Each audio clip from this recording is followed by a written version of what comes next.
C'est pas le cri du jaguar, ça. Peut-être un chat, peut-être. Peut-être. Allez, jingle. Jingle.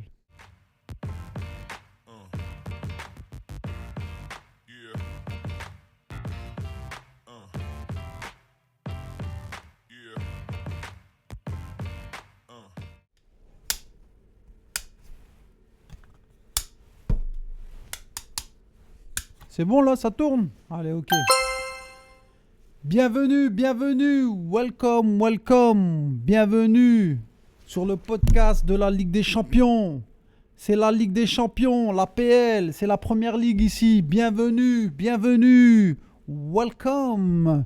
Aujourd'hui, on va parler de William Gomis du Jaguar. William Gomis, combattant français de MMA, combattu le week-end dernier à Las Vegas et s'est incliné pour la première fois à l'UFC face à l'Américain Hyder Hamil. William Gomis pourra nourrir des regrets après cette défaite sur décision partagée. T'as compris le schmilblick, on va parler du Jaguar. On va voir ensemble, est-ce que William Gomis s'est fait voler ou pas? Est-ce qu'il y a le niveau pour aller jusqu'au titre, jusqu'à la ceinture des 66? On verra ça ensemble, c'est lui qui le dit, c'est pas moi. On verra tout ça ensemble. Avant tout, stop. Avant tout, on n'hésite pas de s'abonner à la chaîne OKLM Sport. OKLM Sport est dispo sur toutes les plateformes audio, Spotify, Deezer, n'oublie pas, mets Neval 5 étoiles sur la plateforme que tu écoutes. C'est important, ça donne beaucoup de force. Comme ça, tu pourras m'écouter même en poussant de la fonte, en marchant, dans la radio, en roulant, les transports en commun, partout. Tu verras, je suis le meilleur médiocre qu'il y a en France. Et le seul problème, c'est que tu le sais pas encore. Voilà. Bon, revenons à Will Gomis. On va parler du contexte. Malheureusement, fin de série pour William Gomis à l'UFC. William Gomis restait sur 4 victoires consécutives dans la meilleure orga MMA ever, on est d'accord, l'UFC c'est ce qu'il y a de top du top, de la crème de la crème. William Gomis, malgré un bon premier round, il s'est incliné face à Hyder Hamil. Hyder Hamil, 34 ans, combattant non classé, il n'est pas dans le top 15 jusqu'à aujourd'hui, on verra demain, qui a un palmarès de 10-0 et que malheureusement fortement invaincu face à William Gomis, il passe à 11-0. William était bien parti dans le premier round. Malgré la grosse pression de Hamil, du coup de poing retourné où il a sonné l'Américain, de bonnes esquives avec de bonnes remises et de bons déplacements. Premier round était clairement pour Will Gomis. Ça, on est tous d'accord. Mais malgré ça, ça n'a pas suffi à Gomis de finir son adversaire malgré l'épuisement de l'Américain. De toute façon, je ne sais même plus si c'est un Américain, Philippin. Ça dépend les fiches. Tu vois qu'il y avait le drapeau philippin avec lui, mais il est aux États-Unis. Bref, tu sais plus.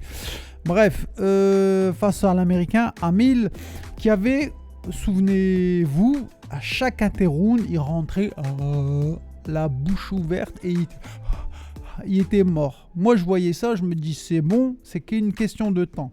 Will Gomis, il va le terminer au prochain. Le mec, il n'y a plus de jus à force de grinder comme ça son adversaire.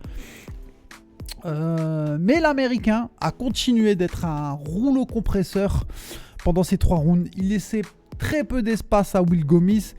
Il n'arrêtait pas d'avancer sans cesse et de le coller contre la cage malgré la fatigue de l'Américain. Hamil, tu voyais qu'il combattait avec le cœur et je pense que c'est ce qui a fait la différence aux yeux des juges.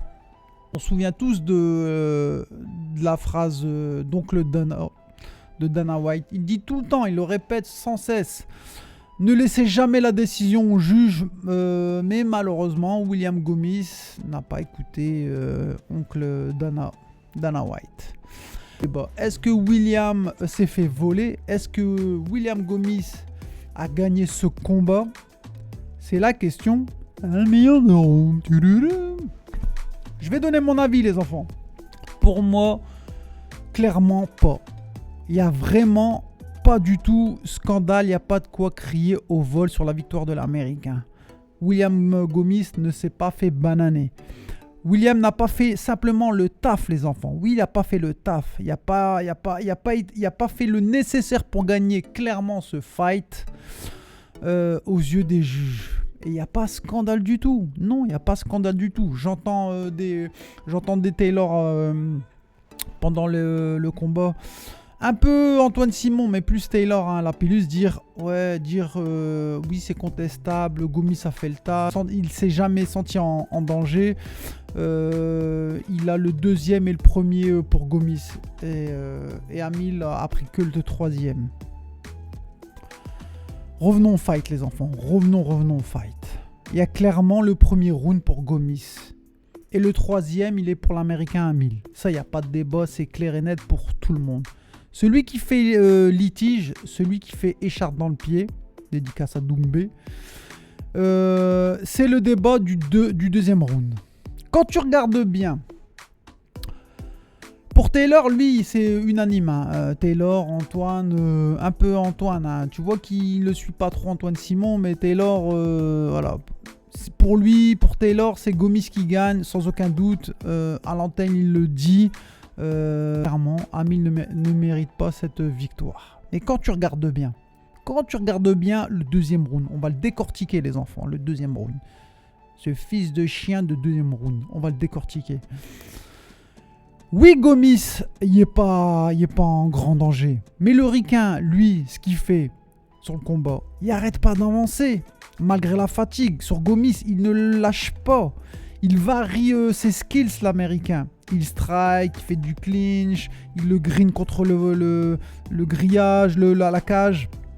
Il lui met 2-3 coups comme ça en sortant. Même si tu me diras, il n'y a pas gros danger. Et honnêtement, c'est très pauvre techniquement ce qu'il faisait l'Américain. Il a tenté quand même. Il fait des choses. Souvenez-vous, il a même tenté 2 takedowns sur Gomis. Et Gomis, ça va, il y a eu la réaction, boum, tel un jaguar. Il a rebondi sur ses pattes et il n'est pas resté au sol. Il a contré 2 fois. Mais tu voyais que l'Américain varie les coups. Il strike, il green. Il fait des tentatives de lutte. Il colle contre la cage. Gomis n'a pas proposé toute cette palette-là. L'Américain, il a fait du MMA, il a varié ses attaques. Il était le chasseur dans la cage, il n'était pas le chassé. Tandis que Gomis proposait que du striking. Oui, du striking. Il reculait sans cesse. Et honnêtement, moi je l'ai vu, les juges ils l'ont vu. Et ça lui a fait défaut. Il n'arrêtait pas de bouger un peu partout. De fuir un peu le combat. Gomis, sur le deuxième je parle. Hein, de fuir le combat. Quand tu regardes, tu observes le combat. Malgré le striking de Gomis, il n'y a pas le knockout power Gomis, il n'y a pas un gros volume en striking, même si c'est son atout premier, le striking à Gomis. T'as pas vu que il y avait une différence nette au niveau du striking de Gomis et de l'Américain. Tu voyais pas ça. Le gros problème des combattants français qui sont à l'UFC ou pas à l'UFC. Hein. Là, je parle du cas de Gomis. Gomis, il le dit tout le temps, t'entends. Et c'est là le problème, hein, en général, des combattants français. Ils te disent tous, oui, je veux y aller à l'UFC, je veux gagner la ceinture de l'UFC, je vais mettre tout le monde d'accord. Oui, c'est bien de dire ça, ok, il n'y a pas de problème. Mais avant de sortir ces grosses phrases, que tu veux gagner la ceinture, tu vas aller à l'UFC gagner la ceinture, il faut passer les obstacles. Il faut passer les obstacles, commence à te faire un nom dans le roster, gagne avec des victoires dominantes et sans discute, rentre dans le classement, fais lever des foules, lève-moi de mon canapé quand je te regarde, montre-nous des KO, des soumissions, et petit à petit, on parlera pour un combat potentiel pour une ceinture. Là oui, là d'accord, je te suis, mais là... ce que tu as montré, c'est pas ça. C'est pas la hauteur de ce que tu as sorti de ta bouche, Will. Non, je suis pas d'accord avec toi. On se souvient tous de la grosse phrase de BSD, Benoît Saint-Denis. Sa phrase légendaire. Personne fait synchrone avec moi dans cette KT. Il a fait une potentielle demi-finale face à Justin Poirier. Il s'est pris un KO. Un an après, il fait son comeback à Paris. Main event, il se fait gonfler la tête par Moïcano. Il est sur deux défaites d'affilée. Et hop, boum, il se retrouve 15e au classement des Walter. Vous voyez, d'une potentielle demi-finale de ceinture, il se retrouve 15e avec le Fares Ziam, qu'on l'entend pas, qui monte, qui fait sa construction de carrière, qui est limite même pas dans le rétro. Il est derrière sa plaque pour rentrer dans le top 15. Donc ouais, ça va vite dans le MMA, ça va très très vite. Donc calmos avec les grosses phrases. On va piano. Et après, les combats pour les ceintures, les classements, ça va venir. Mais déjà, étape par étape. Maintenant, quand tu regardes William Gomis, est-ce qu'il y a là le niveau pour être champion des 66 kilos? On va revenir sur son parcours à l'UFC. William Gomis, il y a 5 combats à l'UFC. Il est sur 4-1 avec cette défaite du week-end dernier. Et quand tu regardes le premier combat qu'il a fait à l'UFC face à le Hollandais à l'UFC Paris, il a failli se prendre... Ok, il dominait dans le striking et tout, mais il a failli se prendre un triangle dans les dernières secondes. Il a fini comme ça avec un bras, une tête à l'intérieur d'un triangle et ça s'est joué un chouïa comme ça. Deuxième combat contre l'Américain Marshall à l'Apex. Il a failli se prendre un bras-tête en position monte. À l'Apex, ça s'est joué encore à ça, 30 secondes de la fin, 30 secondes. Troisième combat à l'UFC Paris, un combat franco-français contre Guémouri, où on ne sait pas, il a gagné sur un arrêt de l'arbitre, où Guémouri signalait un coup dans les parties et l'arbitre a stoppé le combat. 3 victoires et un combat. Honnêtement, celui-là, c'est le plus bourbier. C'était contre Brito, le Brésilien, au dernier UFC Paris. Où vraiment Brito avait de mauvaises intentions pour Gomis. Mais c'est pas des victoires nettes, sans bavure, où il dominait largement. Il gagne les 2 premiers, un chouïa où il allait se faire étrangler. Le troisième, un combat, il gagne, mais contestable face à Yacine Guémouri. Le troisième, il n'y a rien à être contre Brito, c'est mérité. Franchement, je pensais qu'il allait se faire allumer, vu comment il était parti le Brésilien. Et il a géré. Gomis, il a gagné. C'était son plus gros obstacle à l'UFC pour moi. Ah ouais, c'était chaud pour lui. Face au Hollandais, à l'Américain, il a failli passer à la trappe avec 2 défaites d'affilée. Tu me dis, oui, il a dominé. Tu peux me dire, il a dominé tout le reste. Oui, mais un combat, c'est 15 minutes. C'est 3 x 5. Tu peux gagner 14 minutes ou 14 minutes 30. Si les 30 dernières secondes, tu te fais étrangler, tu perds, c'est tout. Il n'y a pas de... Tu vois, ou un KO, tu perds. Il n'y a pas de... L'arbitre dit, ouais, mais il y a dominé. Au football, c'est pas forcément celui qui a la balle 70% du temps qui gagne le match. Ces derniers temps, on le voit. Oh, faut arrêter de dire n'importe quoi. Ces victoires, elles sont justes. Hein. Un arrêt face à Guémouri, il se prend après Brito un an après, où c'était un bourbier. C'est chaud. Maintenant, est-ce qu'il a la capacité de gagner? Je suis navré de dire ça, les enfants. Gomis, pour l'instant, n'est pas un combattant complet. Il s'exprime bien, il parle bien, il a un beau sourire, une belle tête, un beau visage. Ça se voit qu'il est bien. C'est pas un mec bizarre, c'est un gars bien. Mais dans son sport, il n'a pas assez d'armes en magasin pour aller chercher la ceinture. C'est sûr.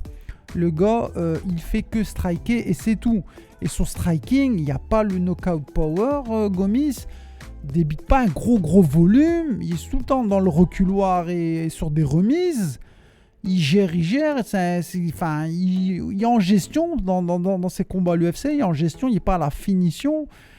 Et pour l'instant, non, je suis désolé de dire ça. Il n'y a pas les épaules pour être même classé. Je parle même pas de ceinture pour être classé top 15. Pour l'instant, il n'y a pas. On a vu qu'il a tombé sur un vétéran la semaine dernière, le week-end dernier, à 1000. 34 balais, plus petit que lui, avec du cœur, mais techniquement pas très pauvre. Il a perdu, tu vois, il a perdu. Voilà quoi, tu vois. Pour l'instant, il n'y a pas le niveau pour entrer dans le classement top 15 des 66, clairement. Et cette décision-là, où soi-disant litige volé, écharde et tout ça, pour que ce soit net et sans bavure, pendant un combat, les mecs, tu sais que t'es pas certain de gagner ce round.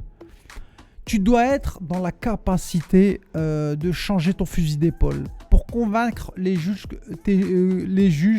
que c'est toi qui gagne, c'est net et sans bavure. Tu dois être capable avec ton striking, si ça marche pas, boum, de changer, de passer en lutte, de presser comme jamais et de terminer ton adversaire. Ton plan A il marche pas, tu passes au plan B. Et si ça va pas, boum, plan B, tu reviens à ton plan A. Tu dois savoir switcher sur tes skills, tu vois.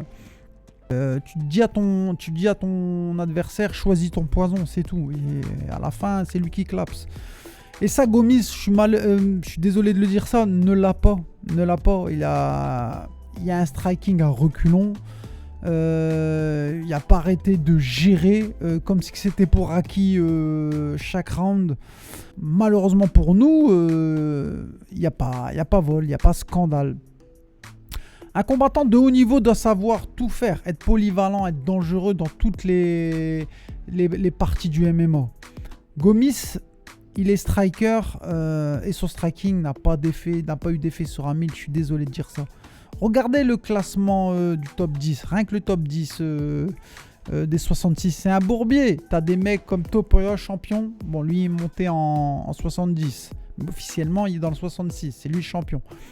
Volkanovski derrière, Max Holloway, Diego Lopez qui va combattre contre Volkanovski dans quelques semaines, Movsar Evloev, Yair Rodriguez, Arnold Allen, Aljamain Sterling. Je parle même pas de ceux qui sont en phase descendante comme Ortega et d'autres. Donc vous voyez les noms des 66 kilos, c'est pas une KT facile du tout. Yair Rodriguez, un peu profil William Gomis, striking léger, longiligne, souvent en mouvement. Il a été champion intérimaire, il a perdu tout de suite sa ceinture. Dès qu'il a remis en jeu, il a perdu tout de suite. Tellement que il n'y a pas assez de gros bagages. Pour conclure les enfants, c'est la première défaite depuis 2016 pour le Jaguar qui restait sur 12 victoires d'affilée sur toute organisation confondue.